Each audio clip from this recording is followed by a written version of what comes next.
Buenos días, soy Dustin Taisin Gómez Rodríguez, investigador del programa de Economía de la Corporación Universitaria Asturias y soy doctor en agrociencias. En el día de hoy les voy a presentar uno de mis más recientes artículos que fue publicado en la revista CIES y que tiene como nombre Cambio de Aprendizaje Organizacional, una revisión documental y que fue realizado también con el doctor Rincón de la Universitaria Agustiniana. En ese orden de ideas, el artículo tuvo como objetivo general hacer una revisión documental de dos categorías analíticas, específicamente el cambio organizacional y el aprendizaje en una ventana de observación, es decir, desde donde se identificaron los documentos, desde el año 1990 al año 2022. La hipótesis central es que una organización, ya sea pública, privada, con ánimo o sin ánimo de lucro, que no se adapte y que no cambie las formas de desarrollarse con el mercado, tiene una gran tendencia a no ser competitiva.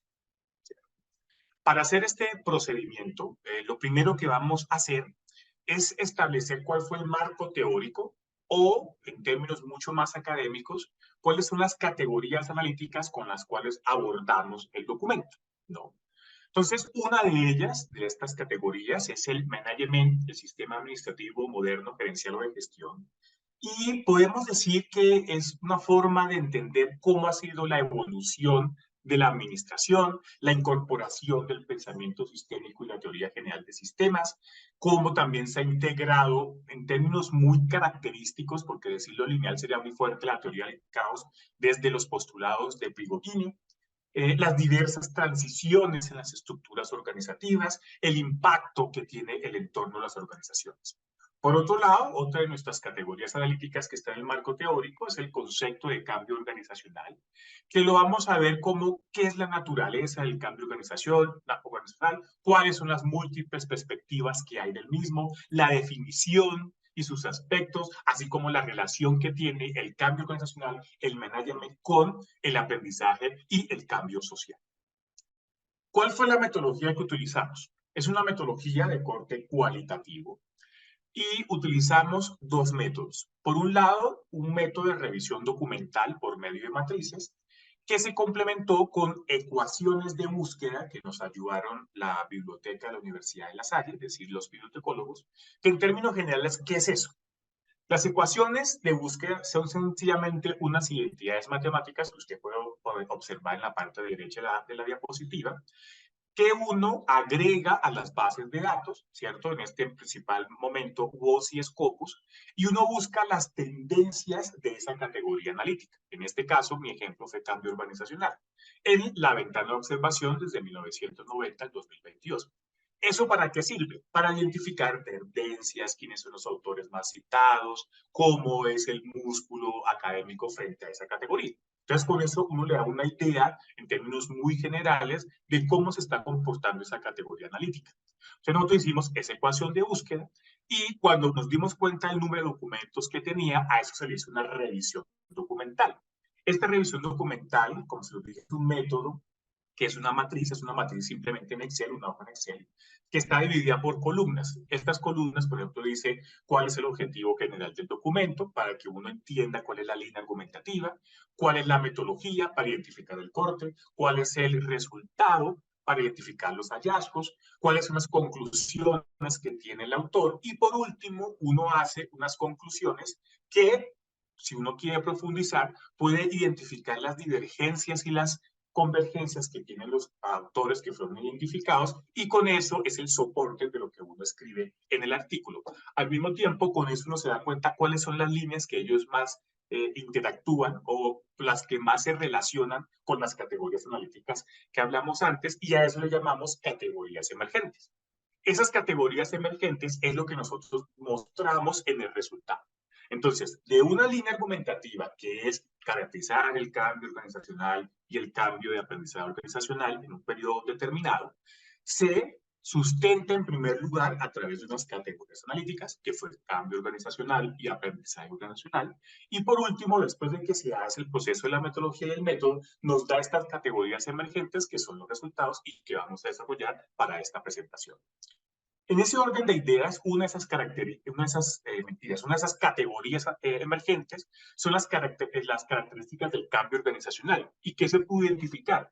Que el cambio organizacional, dependiendo de los autores, tiene unas características muy propias que son la velocidad, la magnitud y la naturaleza del cambio.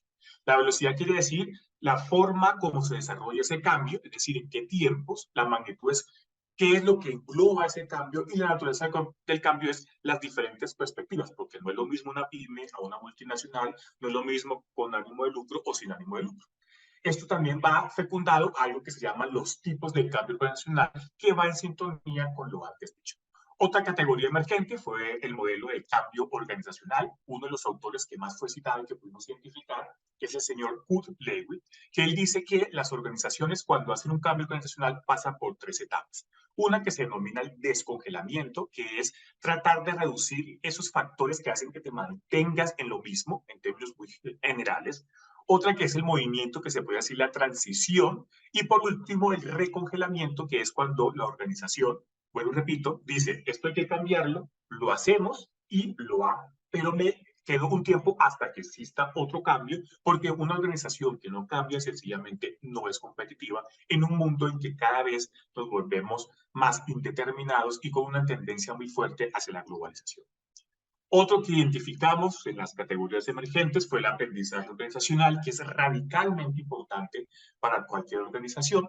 ¿Por qué? Porque esto contribuye a identificar varias formas de cómo interactúa el recurso humano, de la importancia que tiene la capacitación, pero no solamente la perspectiva de guías, que existen diferentes formas de entender el aprendizaje organizacional, que lo importante de que el recurso humano comprenda, por ejemplo, la misión, la visión, y que no solamente la comprenda, sino que la interiorice a través de sus procesos, porque cada proceso es diferente, pero que va en sintonía a poder adaptarse a la incertidumbre de un mundo que cada vez está en un cambio. Otra es la conceptualización de este aprendizaje, y ahí podemos cuenta que entre de estos discursos se pueden mirar, por ejemplo, los procesos de adaptación, los conjuntos de significados compartidos, ¿no? La relación entre procesos y resultados, los resultados de las experiencias institucionales de otras organizaciones. El ejemplo es importante, pero recordemos que cada organismo o cada organización es diferente. Sin embargo, no quiere decir que yo no pueda escuchar otras experiencias y con ello poder cambiar y adaptarme a las necesidades del mercado en el que está un nicho de mercado específico de una organización.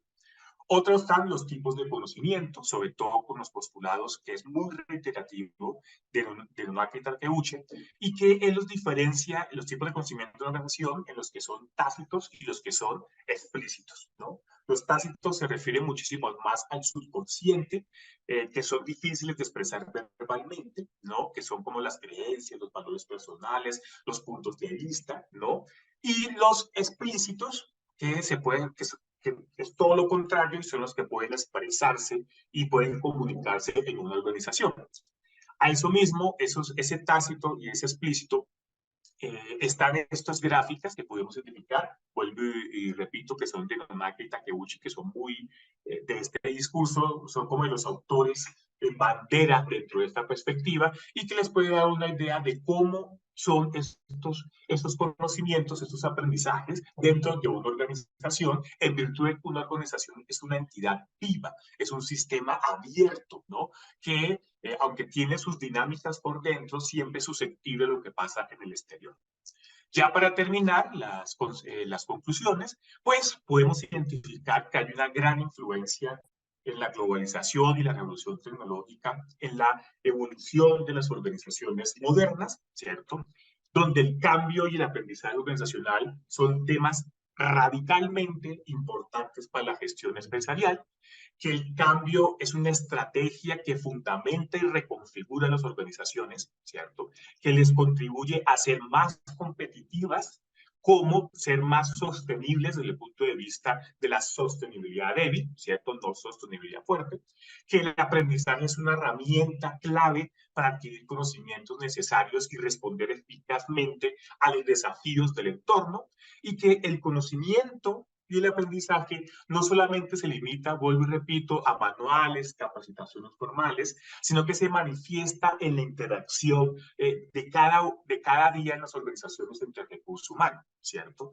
Que esta interacción afectiva a través, por ejemplo, de comunicación organizacional, ya sea ascendente, descendente, horizontal, vertical, pues contribuye a que entre muchas categorías de una organización a ser mucho más competitivo y también a entender las dinámicas que se están fraguando en una organización y cómo el recurso humano es importantísimo para generar este proceso, porque ante todo, toda organización es humana, ¿no? Así esté en Internet, así sea con algoritmos, pero toda organización, de una u otra forma, hay unas decisiones que repercuten de una u otra manera con los stakeholders.